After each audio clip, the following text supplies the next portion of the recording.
Welcome to the Success Ascent. My name is Pat Mancuso, the creator and host of our show. Today we welcome Mr. John Clidy. John is an entrepreneur, business owner, highly successful investor, and author of the book Leaving Six Figures. John's story is amazing. With 3 years left before retirement with full pension and benefits as a state trooper, John decided to leave that career and move into a full-time status as an entrepreneur. He shares his journey in writing his book, Leaving Six Figures, and the things he's learned along the way as an entrepreneur. So I know you're going to enjoy the show today, so on to the ascent. Welcome to the Success Ascent. My name is Pat Mancuso. I'm the creator and host of our show. And today, after a little bit of technical difficulties, we are ready to go and excited. And you know, it's not what happens, it's how you respond to it. And two very, very good technical people, John and I, we got this figured out.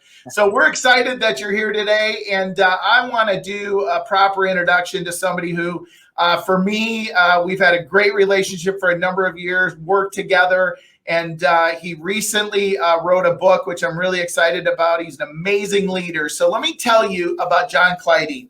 First, most people spend a third of their time at work. If you aren't happy and fulfilled at your job, you end up wasting 30% of your life.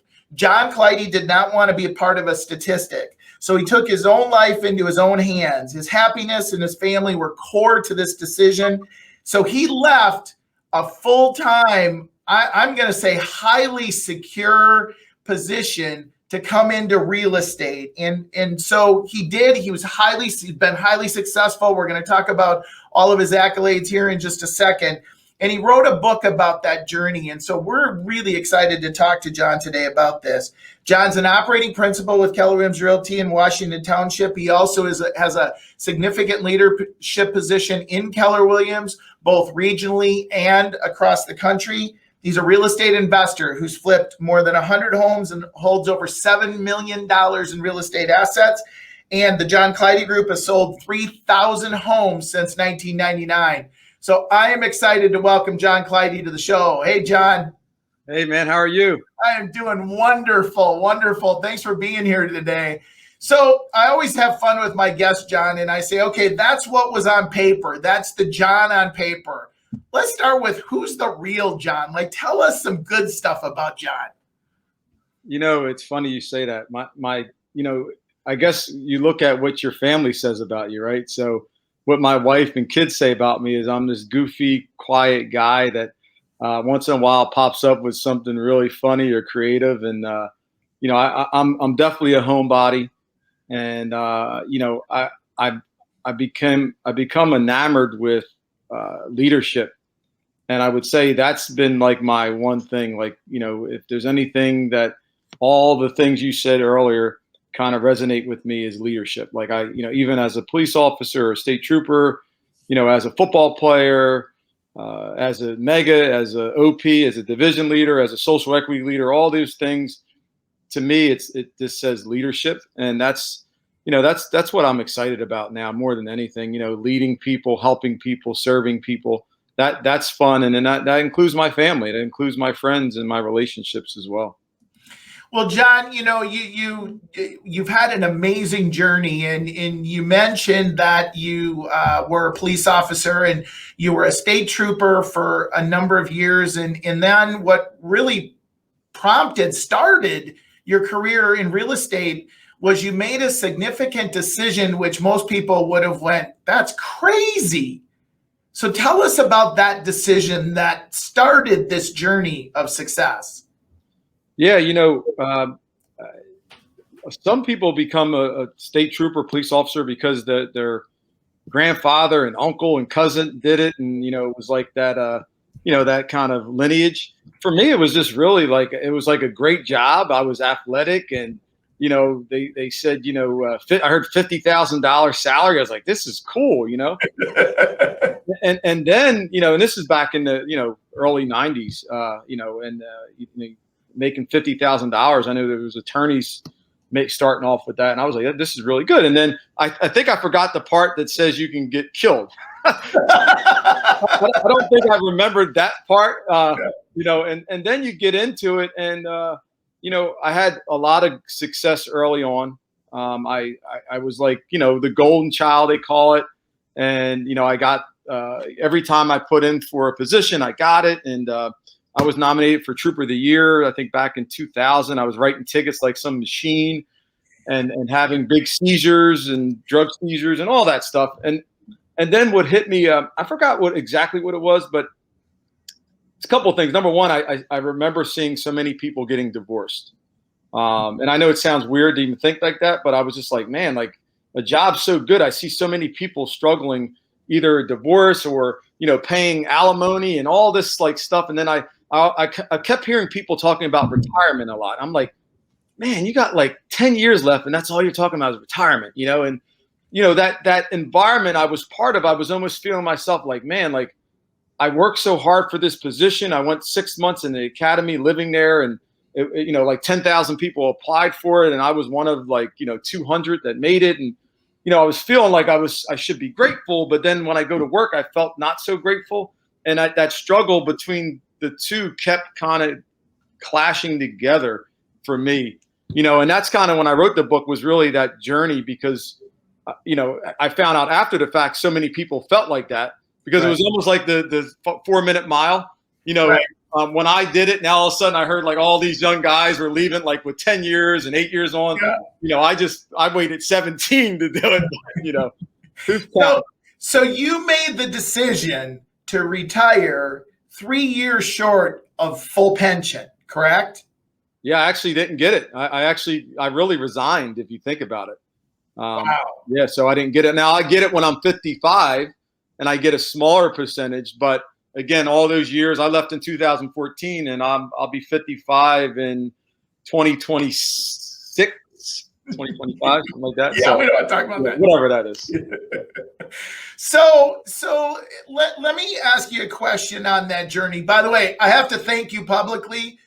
I know that you had amazing relationships in that force, because I think you'll remember I was doing a gig out in New Jersey, and I got pulled over.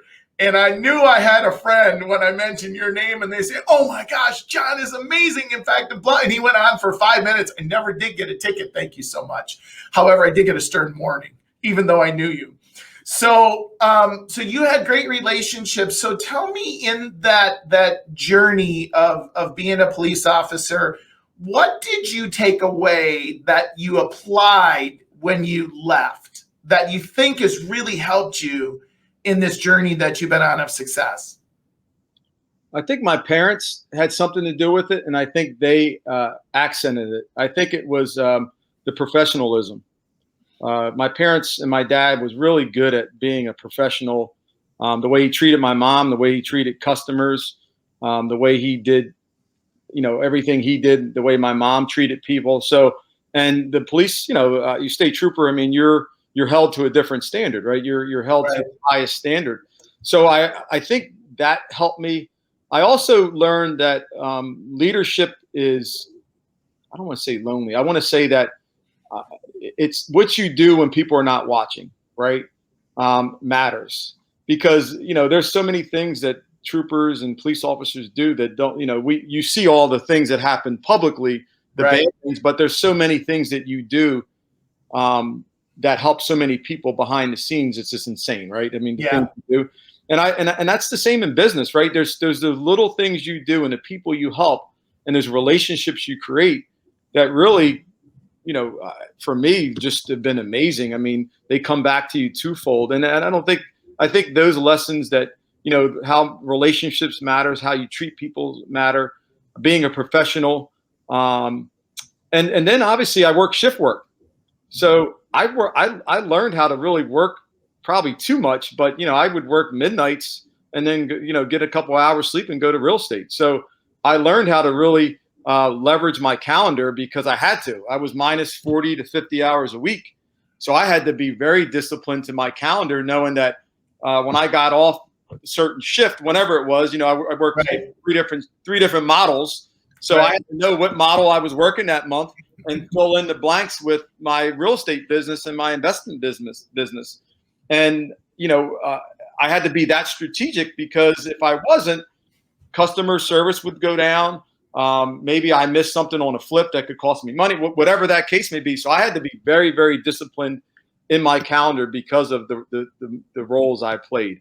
Absolutely. Absolutely. So that's a big thing with entrepreneurs is they struggle with discipline, and you had already kind of built that up coming into real estate. So let's talk about okay, so you're a trooper, and what brought you into real estate initially? Because you didn't jump into real estate first, you were a trooper, and now what brought you into real estate? Yeah, so I got in real early. I got in and I was a trooper in 97, 96, and I became a realtor in 99. But I purchased my first house right around 97. And when I purchased it, I felt like the realtor didn't tell me everything I needed to know because I had all these problems, and that's a whole nother story. But what I did know was I don't like to not understand things. So I went to school just to learn, so I would never have that feeling again of buying a home and not understanding home inspections and, electrical permit, all that stuff, right? So I just went for knowledge and education, and I had to hold my license somewhere. So I held it with a little small independent, and he happened to be a real estate investor. And I remember like it was yesterday, he had all this money on a table, and I was like, man, how, I'm used to the drug dealers doing it, but not like the regular, the average day citizen doing it. And I seen all that money sitting there, and I was like, can I ask, what's going on here? Right? Yeah. I'm not judging, no suspicion. Yeah, I'm just wondering. And he said, I own a bunch of real estate in the town I lived in. And actually he said, I owned all this whole block here. And I was like, wow, really? That's really cool. And he owned them outright, and he was just collecting money in cash and, Section 8 or whatever else he had. So that was my first kind of reason, is just, for more information. And then when I got my license, I watched him do it. And then, so my attraction initially was really as an investor, not as a realtor. Okay. So you do real estate, you're doing the state trooper deal. What was the defining moment where you said, okay, I'm going to go all in on real estate and move away from being a trooper? What was that decision making, or was there a trigger event? What kind of caused that to happen? There was a lot of triggers. Again, I felt out of place. Like I was telling you earlier, I was in an environment that I didn't feel comfortable in anymore, because I was starting to, my mindset shifted, right? Right. My mindset shifted from this state trooper, right? And then I started to kind of turn into this, really an entrepreneur. Right. And I'll tell a funny story. One of the shifts that told me that I might kill myself or someone was, we were in Camden, New Jersey, which at the time was one of the most dangerous places in America to be in. It was 9 square miles, and they had like 70 murders annually. And I was on a shoot team where we would go out when a shooting happens, sometimes after the fact, sometimes, we're working and it's live, and we go there and either assist or get evidence and all that stuff. Right. And SWAT team was somewhere else. So we literally, 4 of us had to go and actually go to where this person that just shot someone on the street corner just was at. And we heard that he was on actually it was like the nice area of Camden, near like the colleges and down like the waterfront district. Okay. And we go there, the 4 of us, we go into this house. I think we had to hit the ram, get the ram in, and there was a couple guys with shotguns. I just had the little pistol, the Glock 9. They call it H&K, whatever. Yeah. And we go in, and the first thing I'm thinking about instead of my life is, man, this is not a bad house. I'm trying not to think about it, but I'm like, wow, because I owned I owned 2 houses at the time in Camden. So I was, man, as I'm going in, instead of thinking oh, this guy could be behind the door, he could be here, whatever. And it was like, we go up the stairs.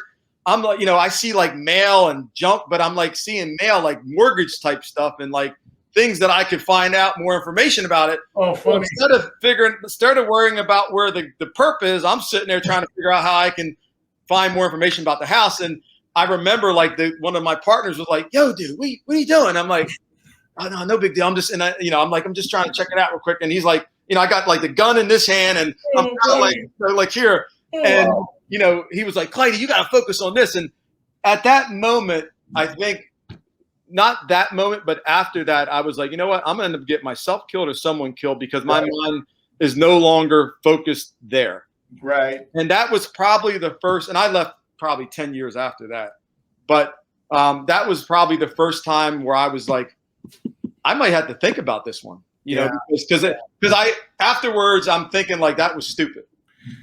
That was stupid. Well, we talk about always lead generating, John. However, that's really lead generating to the extreme. I'm just saying. That's a great story, though. Great story. That's ultimate lead. Yeah, that's ultimate lead generation. So, okay, so you come into real estate. Now you're an entrepreneur, which our show is tailored towards entrepreneurs and the journey of success. And we always know that, there's an upward trajectory, and yet sometimes we go backwards, sometimes we go sideways. So you get in, and now as an entrepreneur, right now you don't have a firm paycheck, and now you're dependent upon yourself to create revenue. Tell me what you learned in the beginning of that journey. I mean, I know you have been doing it for part-time while you're still the trooper, but now you're just 100% on your own. Anything you would share that you learned in the beginning, and then as as that journey continued? Well, a couple of things. Number one, I've learned leverage at a high level because of I needed people to help me early on because I wasn't there, right? So I had to play like I was, the full-time mega agent, full-time investor, because clients don't want to deal with people that are not all in, right? Or not passionate about what they do. So I learned leverage. So, back when teams weren't as cool, early 2000s, I had to have a team, because I needed someone to answer the phones when I wasn't there. I needed someone to either attend closings or do things for me. So I learned leverage. And, now, leverage is key for everything, right? I wear so many hats, but at the end of the day, who you hire matters, right? And getting in business with the right people, because the difference between me being able to launch a market center and being a trooper and a mega agent is the people who were around me at the time. I was able to go and launch a market center because I had great people running my team. At the time, my wife was able to help me with some of the flipping and some of and my mother helped me with property management. So I had all these great people that were looking out after me as I would go to my next stage of life. And the same thing as I became a regional director, area director, and then divisional leader. I have great people in my region. I have great people in every facet of my life, and I think that's the key is, we succeed through others, period. Right. No great person succeeds alone. And for me, no different is all these great people and it starts with, as Pat, you have a big family, it starts with having a great wife, and having that support arm at home, knowing that she's got that covered, during the day. At night I join in, tag, I'm in. But during the day, I could just focus on my craft, and I can focus on my businesses, and I can look down and say, this ain't right, this is right, and move and match. And then obviously the key to every business is profitability. So I need to make sure that everything that I do is profitable, every single thing. Absolutely. So I think leverage and understanding numbers at a very high level, right? Understanding what's going on when I'm not there. I guess you could say key KPIs or key performance indicators or whatever you want to call it. But there's an accountability functionality of that leverage too. Now that I have people that work in my organization, are they doing what they need to do? Are we hitting our goals? Are we on track or not? I love the actual versus projections. As a regional director, I love it. And I love it as a business owner because really on a daily or hourly or weekly or whatever you want to say, I know, are we on track? And I think tomorrow's the 15th, right? It is. So you can look at all your businesses and how are we doing the halfway mark? Right. So, for me, those are some of the key things. So you now I'm going to shift a little bit because I want to talk about the book. And so before I ask you a question on it, many people have a desire to write books. In fact, a lot of people say everybody has a book in them. I'm not so sure that that's true or not, and yet I'm going to go with they do. So first, what was your journey or decision-making process to write the book? Like, what was the trigger for that? Because a lot of people think they want to write one and they never do. What caused you to write the book? First and foremost, as being a trooper, so many people work so hard to get that job. I mean, so many people came up to me and were like, "Oh my God, you're so lucky. You know, I was trying to be a trooper back in this year and that year, and I got old timers telling me, you know, I was a local, but I wanted to be a troop." And so many people told me how lucky I was, and I didn't feel lucky. You know, I really didn't. I started, probably there was 5 or 6 years that I went to work sick to my stomach, driving 2 hours one way to work. And I didn't feel so lucky. But at the same time, I started to amass some wealth. You know, I started to own properties, and, you know, I owned a bunch of properties when the market went nuts and you put a sign on and they sell. So I was really, really good timing. You know, I was a mega agent, top selling agent consistently. I had a great job, you know, so I had benefits and I 6-figure income, and, you know, I had a car with gas and insurance, I had all this stuff. Right. Yep. But, you know, I wasn't happy, you know, at the end of the day, I wasn't happy. So, you know, that thing between making money is great, but being happy is not. And then when you're not happy, what happens is you take that home. Right. And my kids probably see I'm stressed, and my wife sees I'm stressed. And Gary Keller says it perfectly, and Jay, in the one thing, you know, you got these balls, and there's some glass ones and rubber ones. And the glass ones are family and marriages and relationships, you know, the job and all that's rubber, you know. And I was bouncing that glass ball a little bit too much. And to me, you know, that wasn't okay. And even with having 17 years and everyone saying you're a lunatic, you know, you're 3 years away, just hang in there. I wasn't happy. You know, yes, I could make $80,000 a year for the rest of my life if I just waited 3 more years, which I'm going to live till I'm 100. So you can do the math. But at the end of the day, I wasn't happy. And to me, the 3 years of unhappiness was not worth the money at that point.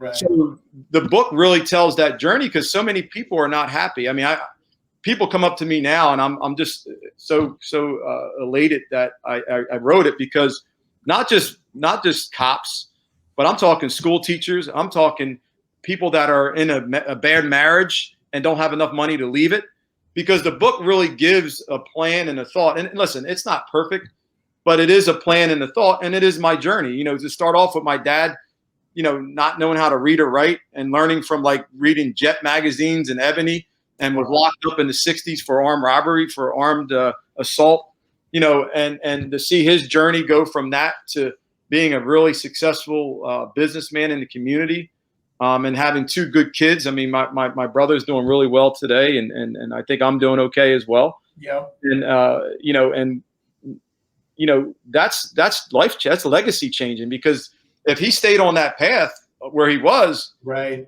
you know, who knows where, even if I'm around and my mom's there and all that. So, you know, that's legacy. And this book really is about that, because at the end of the day, my kids are going to have a different life. Yeah. Than I had, than my dad had, and so on. And that's, you know, what you see with all social equity and all that, what you hear throughout the common theme is that, you know, folks didn't have a chance because either their places were taken from them, or they're renting and learn that this renting is okay. And, you know, my children are going to learn different about money. They're going to learn different about education. And I don't really care about college as much, but I do care about education, and I do care about financial literacy, and I do care that they know how to save and they know how to invest properly. And that's stuff that, you know, I love my dad and mom, but it wasn't like I was taught that. I learned I learned from my own faults and failures and successes. But really, I hate to say that cliche with KW, but I came here, you know, 10 years ago, and I did learn because I was around a lot of like-minded people that were just, and I would just watch. I might have not played, I might have not act like I watched, but I paid attention. And I met some great people, and I listened to them, and I paid attention, and I was in a room with a lot of great people, and I took little things from that, and going to the area director or regional director meetings, I had to fly there. So I started journaling about my kind of life every time. And a couple years later, I had like, you know, an outline, and I had a bunch of chapters, I guess you could say, different stories. And I had a pork chop grease fight in there, and I had the $100,000 day in there. And I kind of told stories as I was trying to help with things that I've learned on my journey to leave six figures. I think it's pretty cool. Well, here's the thing that I take away, and again, we're in some interesting times, right? And yet, what you said, and I picked up on it because I believe this as well, is that there were things that our parents didn't teach us because it wasn't something, financial literacy back when I was going to school, and I'm just a touch bit older than you are, just a touch. And when you were going to school, it just wasn't something we were taught, right? But our parents taught us values. They taught us foundation. They taught us work ethic. And it just, that's so important. And so I love the fact that when you mentioned you wrote the book, it really kind of benefits for the kids, right, too, because you got to show them the path, right? Nobody else is going to show your kids the path unless it's the wrong path. And so I love that part of it. So let's say that I buy the book. What am I going to take away from it? Like, I know you can't, it's hard to summarize it in 2 or 3 major points, but 2 or 3 major points, what would I take away if I was reading the book? I think the first thing you'll take away is that you can do it. Okay. Number one, I'm no, and I don't mean to sound like a humble, super humble, whatever, but you are a very humble person. So it sounds like who you are. But what I would say is I'm no one special, meaning that, I was a Prop 48 football player. Didn't have great grades. It wasn't like I went to school because I wanted to go. I went because I wanted to play football, right? To be totally transparent. So I think you could resonate with me. And my upbringing wasn't like, my dad, he went to 8th grade. And like I said, he really didn't know. I didn't even really realize until later in life, like when my teenage were, that he didn't really know how to read, but he didn't know how to read. Right.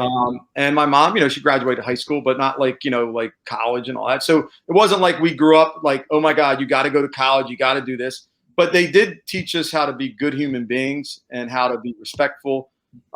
So it really will show you that, listen, you could do it if you want to do it, right? If John can do it, you can do it. So that's the first thing. The second thing is I do map out a plan. And the main thing I think you would get from that plan is that you at the end of the day, it starts with money. Right? How much money do you need? How much money do you have? What does it cost for you to live every day and every month? And there's going to be either a surplus or a negative number. And you need to make enough so you can save and do what you need to do. And then what are you going to do? Right? Because I think a lot of people, again, real estate was my vehicle, but whatever it is, you can't just leave your job if you have children and you got bills and debt. I mean, that's just silly. So you got to have a plan. And if you launched a market center or you started a real estate team today, you should have 3 to 6 months in reserve, especially with COVID. Maybe 6 months, maybe a year if you're really conservative and you're nervous. So you need to have a plan. So I really walk through like the financial part of it, the mentorship part of it. Ask people that you care about. Does this make sense? And have clarity around your plan. And then eventually the main thing is action. Right. At the end of the day, you have to act. If you're going to be an investor, if you're going to be an entrepreneur or whatever, eventually you can do all the knowledge and skill sets and figure all that out you want.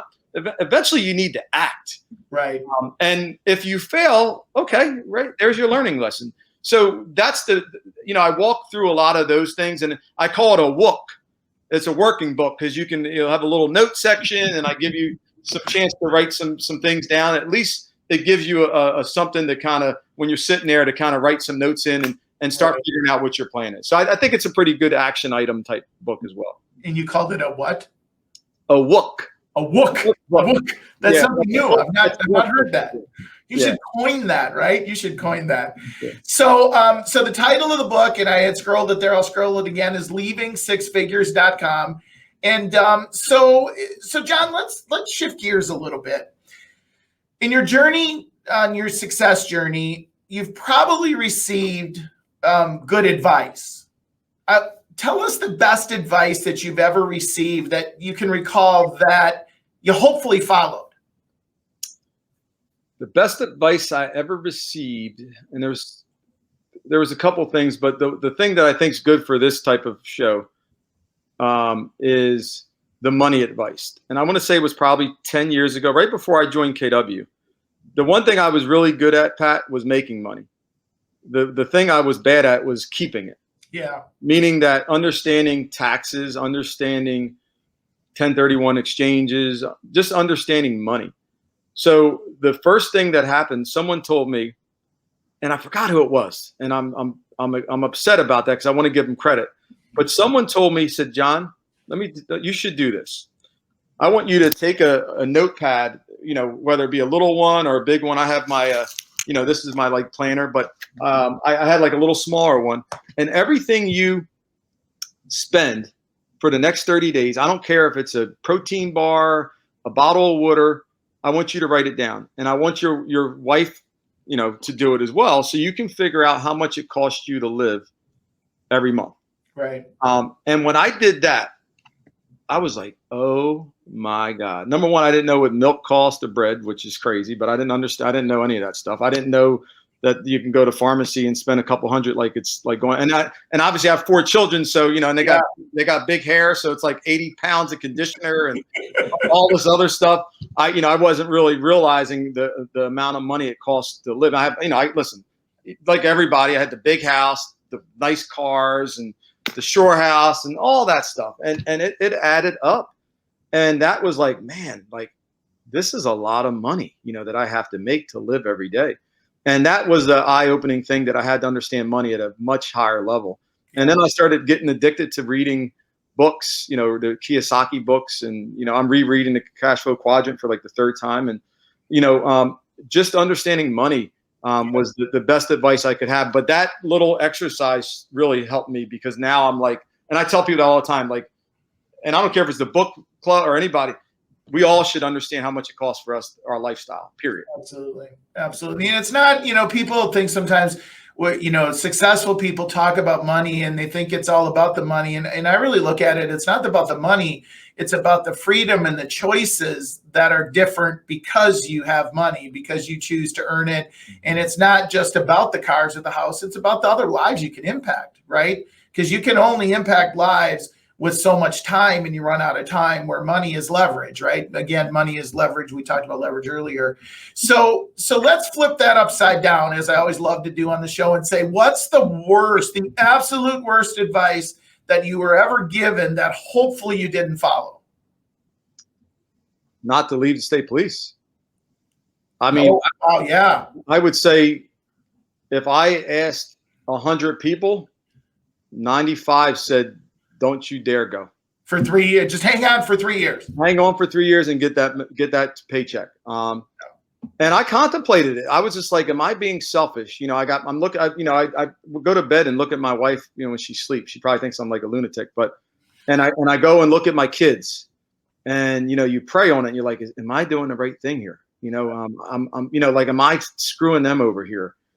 And, after praying on it, talking to people I trust, talking to my wife, talking to my parents that believed in me and known that I always did stuff that I usually make good, solid decisions. That 5% was enough that made me say, you know what, it's time to do it. And the crazy thing, Pat, when I left, no one's ever did it. Since 1921, no one ever left 3 years shy of a pension. So when I went to tell them, they were like, what? Like, yeah, you get out of here, kid. And then they didn't know what to do. Like, how do you hand your gun in and like you're resigning, but you didn't get fired? And like, it was so weird. And it took them like time to figure out what to even do with me. Like I went to and they were like, I'm not sure what to do with you. So it was crazy. That's funny. That's funny. Well, think about this. I mean, obviously as a trooper, you were impacting lives. And yet if you just look at all the things you've accomplished and all the people you've impacted, and now with the book, none of that would have happened likely if you would have stayed where you were at. Hey, my profit share dwarfs my pension now. It's nearly 10,000 a month, pretty consistent, 9 to 10. So my pension would have been maybe 5 to 6. Now I wish I had it, because I like our, but at the end of the day, I got about 40 to 50 hours back in my life, which I'm sure my family would appreciate. Absolutely. Absolutely. Well, first of all, so John, any book recommendations other than, let's make sure we scroll that again. Any other book recommendations that you have other than Leaving Six Figures? One that I read once, and I should read it again, that I read, and I had my wife read it, was Indistractable. I think it was near a year or something like that, the author. And the one thing I could say is there was a story in there that talks about his little kid was trying to tell him something really cool about her day, and he was too busy on his phone. And as a realtor and as an entrepreneur, I'm sure we all had that time. And really, could that text have waited? And his daughter was trying to tell him something that she did in school, and didn't even realize it till like a week later because the wife told him. And that story resonated with me because it's happened to me. And listen, I'm not going to sit here and say it doesn't happen today, but I'm aware of it. Right. And try to all right, put it down, get away from it. And I even and being in my role now, like the level, like it's stuff that's like you really got to get on this type stuff. Right, yeah. But in my mind, I got to say, you know what, I got to give them that attention as well. It's time for them. So that book really, it's a good read, and I think it'll get you focused. That electronic thing could kill us. Yeah. Well, things can change in a matter of seconds, right? And you know where you came from, that, and so it's a great. It sounds like a great book. I'm going to have to add it to the list. So you know what? First of all, John, you've been amazing. Just such an incredible story. I can't wait to read the book.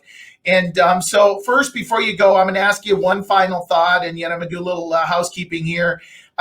We so appreciate our listeners and our support. And if you want to get updates on our newest episodes, please go to www.thesuccessascent.com. Subscribe. We'd love you to go and rate our recordings and our podcast, because that helps us as well influence others and create a bigger influence. So, John, before we go, one final thought you would share with us on your journey of success. You know, the one thing I could tell you was I interviewed a guy, Preston Brown, who was coaching in Camden, an inner city football team that, he lost 6 players in the 5 years to gun violence. And listening to his journey and all that he does for that community, what I learned was I can do better. So as much as I think I've done great, and giving to charities and plugging in to help investors and mentorship and doing all kinds of things that I think I'm a good person and I really try to help people. But then when I watch someone like that young man, I'm like, I could do much better. Yeah. So I would just say, just look at, just know that, you might be doing great, especially if you're a high level leader, but we can always do better. And watching that young man go back to that school when he's, I think he had like a 1400 SAT and probably could have got any job he wanted, went back to that community to help them and pour into them and to make a difference in their lives. So just said to me, like, I could do much better. Like it just reminded me. Yeah, we all have more potential, don't we? Absolutely. Absolutely. Well, hey, John, thanks again so much. We really appreciate you being here. Everybody else, as I end every show, I say be happy, be healthy, be safe. Take care and have an awesome day. Thanks, everybody. Thanks, John. Thanks for having me. If you've not yet subscribed, please go to your favorite podcast source and subscribe to The Success Ascent, or simply go to www.thesuccessascent, and that's ASCENT.com, thesuccessascent.com. Thanks so much for joining us today. We look forward to catching you on the next Ascent.